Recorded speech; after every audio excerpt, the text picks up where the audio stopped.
दरम्यान मुंबई पुणे एक्सप्रेसवेवर अनेक वाहनांचा भीषण अपघात झालेला आहे। खोपोली जवळ मुंबईकडे जाणाऱ्या मार्गावर हा अपघात झाला। यामध्ये अनेक जण जखमी असल्याची माहिती मिळते। एक ट्रक, 3 बसेस, 3 कार यांचा हा अपघात।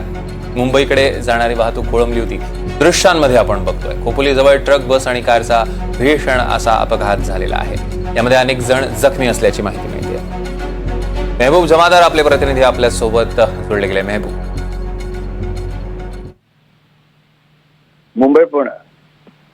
मुंबई पुणे एक्सप्रेस हायवेवर साधारण 1 तासापूर्वी हा अपघात झालेला आहे आणि मुंबईकडे येताना जवळपास म्हणजे जो खालापूर टोल नाका आहे, खालापूर टोल नाका आणि जो बोरघाट आहे त्याच्यामध्ये हा अपघात झालाय। ढेकू गावाच्या जवळपास हा अपघात झालाय।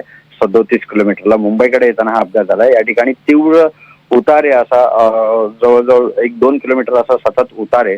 या ठिकाणी अपघात झाले। यामध्ये एक ट्रक आहे, 3 बस आहेत, खाजगी आहे, एक एसटी आहे व अशा एकूण 3 बसेस आहेत, एक ट्रक आहे, 3 ते 4 कार आहे। यांचा हा अपघात झाला असून यामध्ये अनेक जण जखमी झालेले आहेत। परंतु सध्या 4 जणांना या ठिकाणी MGM कामोटे येथील रुग्णालयात दाखल करण्यात आले। 4 जखमींना, यामध्ये 2 महिला मृत आहेत, एक 15 वर्षाची मुलगी आहे व एक महिला आहे।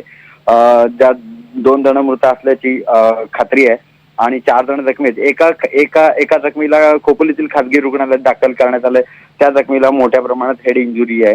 अद्याप या ठिकाणी जखमींचा असा अधिकृत आकडा अद्याप पात्र कळला नाही पोलिसांकडून किंवा IRB यंत्रणाकडून असं जाहीर करण्यात आलेलं नाहीये।